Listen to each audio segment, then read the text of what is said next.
Hello everyone, Kavshin here. So today we'll be looking at the Virgo Cup that's gonna be coming next week. Like you only have 1 week to prepare for this. I know it's very sudden, but I want to make sure to release these videos after the balance patch hit, so you can make your aces. So let's get right into it. So here's the first the Virgo High details: 1600-meter, Hanshin race course, right turn, autumn, fall, basically sunny, firm condition. The color that you probably want to be using is fine motion, because the right turn and autumn can be earned by her alone, so you don't have to do much about the greens, right?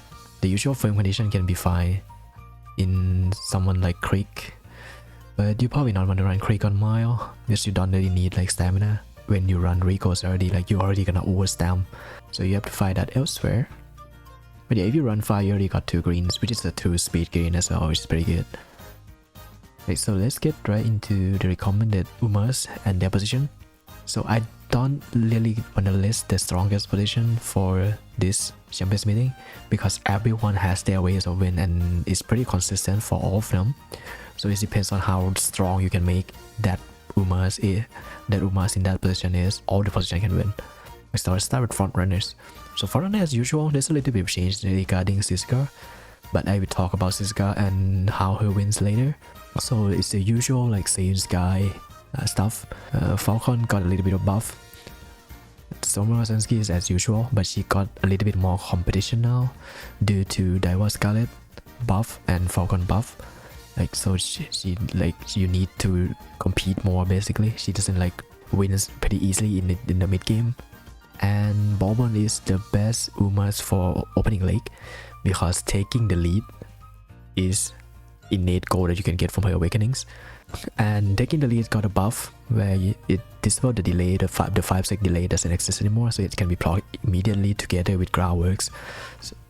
So she's pretty much gonna guarantee her fight win in the early race.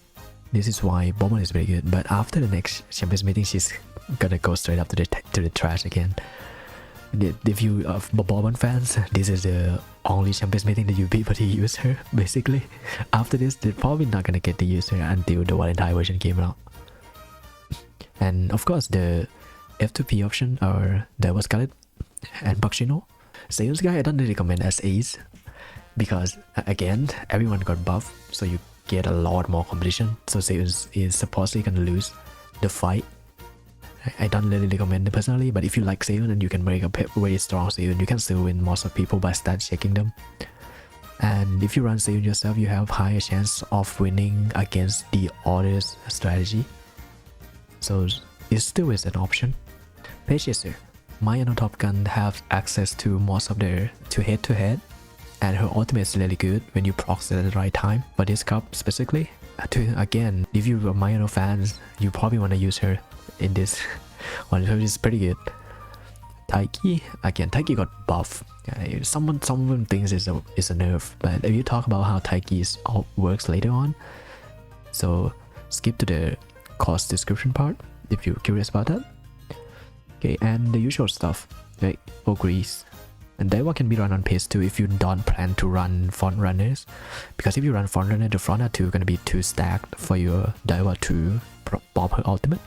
If you don't run front runners, there's a less chance that the front runner are stacked, so you can technically run pace if all of your other teammates run later than closer. And Rice got buff too, it's pretty good. She has a straight descent, basically a downhill acceleration. That's pretty good in this course if you are lucky and pop them at the right time. Okay, for the parents, we have Brian. Brian is really good because the corner in this course are very long, which I will talk about later. And then yeah, these are the choices basically. But why there's a reason why we don't run Taiki on parents. I will explain that later on too. For late, it's the usual thing, right? Usual my late surgery stuff like vodka, like grass, ogre. It's the usual gambling. But then we have Dotto and Agnesito that can be added here, because Agnesito are gonna release soon. And then we have, for the parent, we have Marcinski, because Marcinski work on late and end, but not on pace for this one, because it's a little bit late for the corner. And the usual gambling Ryan is important. But if I'm gonna recommend the duo for the parents, I'm gonna be Ogrees and Ryan together. It's very good duo. But you can use anything that you get. It's fine, it's nothing like too much to stress about. Just talk about stat line. After the release and the Rico's buff, you're probably gonna run Rico's. So I'm not gonna be worried about your stamina and your guts. Yeah, it can be verified. If you have 650 guts, you can run 500 stamina, around 500 stamina instead, which is gonna be able to barely survive the race, which is okay because no one's gonna run debuff in this jump-based meeting, hopefully. But if you have access, that's fine. Like, there's nothing too bad to worry about. Again, max speed, power 901 power are needed because the cost adjustment for this jump-based meeting is power. So you have to have 901 power to get the maximum speed bonus from the cost bonus. For in, you're gonna be running speed in to in deck for Auru anyways. So I will expect around to be 800 or 900 int. Depends on how strong your int card is.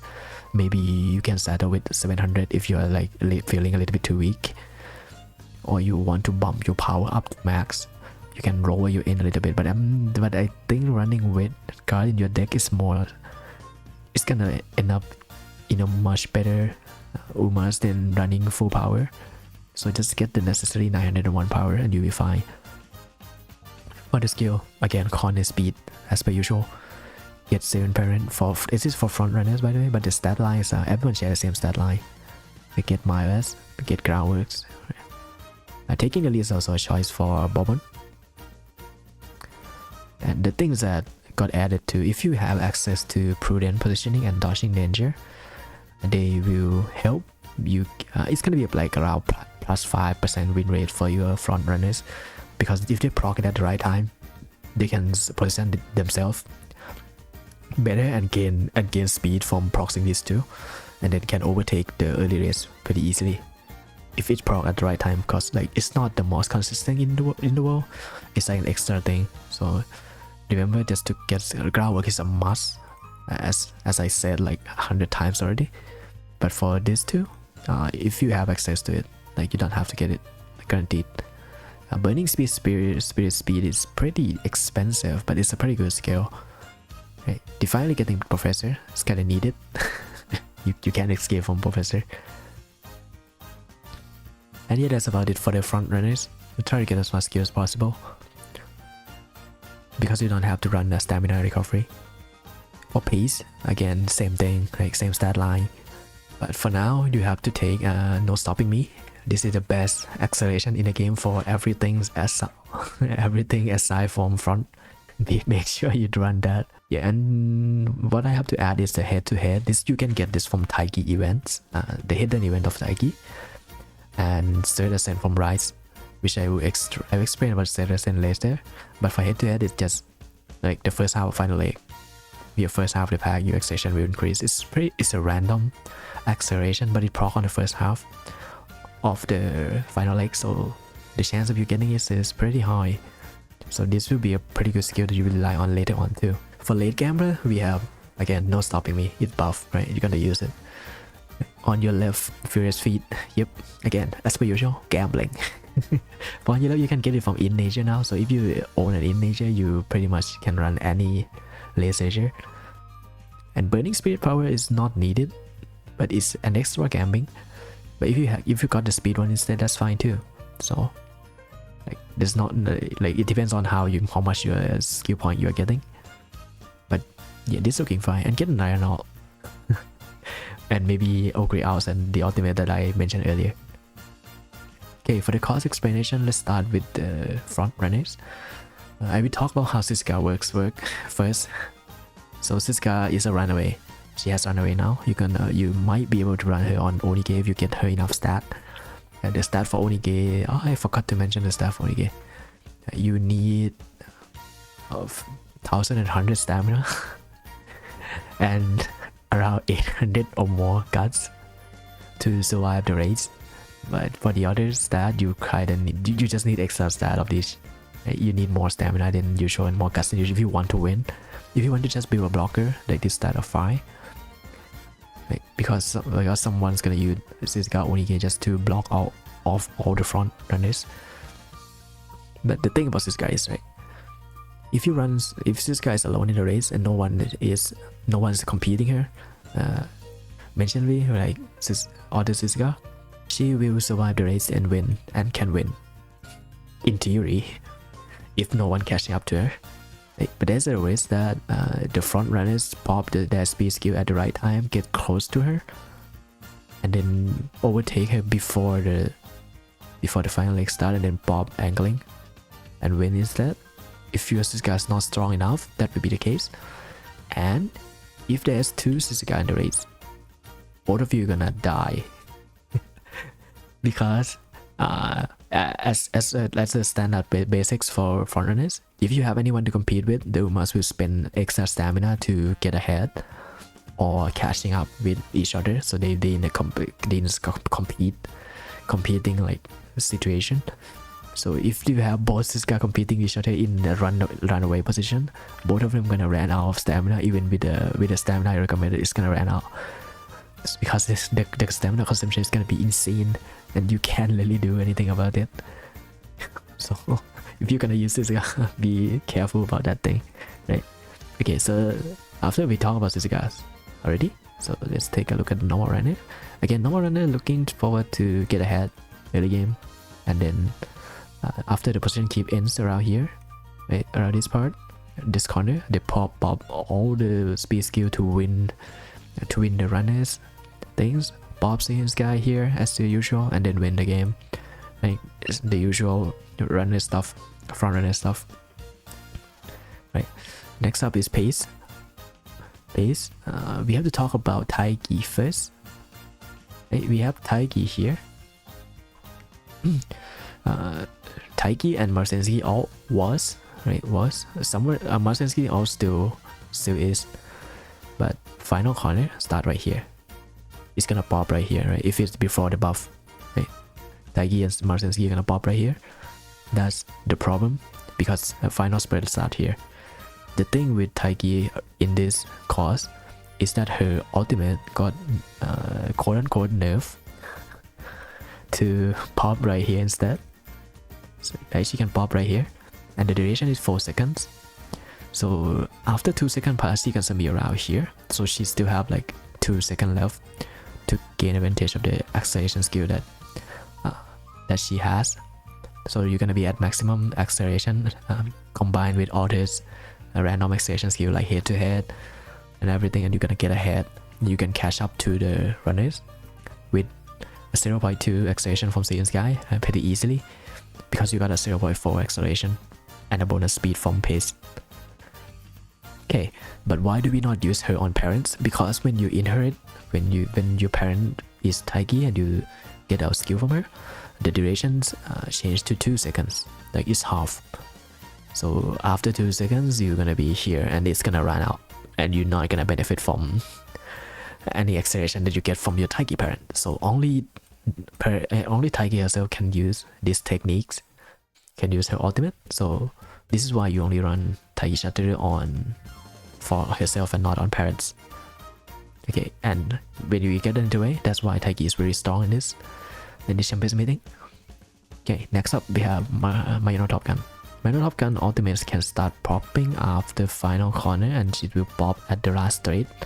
So the thing about this is Mayano Top Gun has no stopping me, right? So for example, the last spurt hit, right, she hit non-stopping me, and then she overtakes someone, she pop her ult in here, right? It's a little bit late than the final, but you're probably not gonna reach the max speed yet. So Mayano hybrid speed acceleration, hybrid skill, it's gonna boost your speed up to the sky, and you hopefully win off of that. And she also got buff too. Rise also got buff. FC Lies it's probably less strong than this too, because there's no acceleration included in Rise. But you probably want straight ascent from Rise, because straight ascent pops on pops on downhill, and it has a duration of 3 seconds, so you still have a solid acceleration for this if you pop it at the right time, right? Because the downhill start here, and if you pop it a little bit late, maybe the duration lasts until here, and then you get that bonus acceleration skill. And then the rise speed skill is gonna boost your speed up in the last in the final straight when you chase someone. So you chase someone down, you kill them with your knife, and then you win the game. But yeah, if I have to choose two pace I will run Mayano and Taiki. It's pretty strong choice. Okay, next up is late stage. I don't have to talk about late stage. Get it? Okay, let's take this Ryan down here. I'm not gonna talk much about this. It's gonna be this usual late stage. You run the game as usual. Like position keep, get your skills up, get up, final corner. Right, if in the first corner, pop Ryan, pop every gambling skill that you have, and win the game based off of your luck. Is per usual late stage. Okay, but the thing about late stage is with the addition of no stopping me, like your condition isn't just it's still random, right? Because it has a condition where someone has to block you, someone has to be in front of you. But there's more than just timing. This is timing gambling. Right? It depends on what time it props, but this depends on the race situation. So you basically have 2 conditions to win, and so it's pretty consistent from my friend's testing. So you can use that as well. And yeah, that's about it for the Virgo. The Virgo's Champions meeting. Post buff, post balance. I did cover most of the buff characters and how they can affect the game.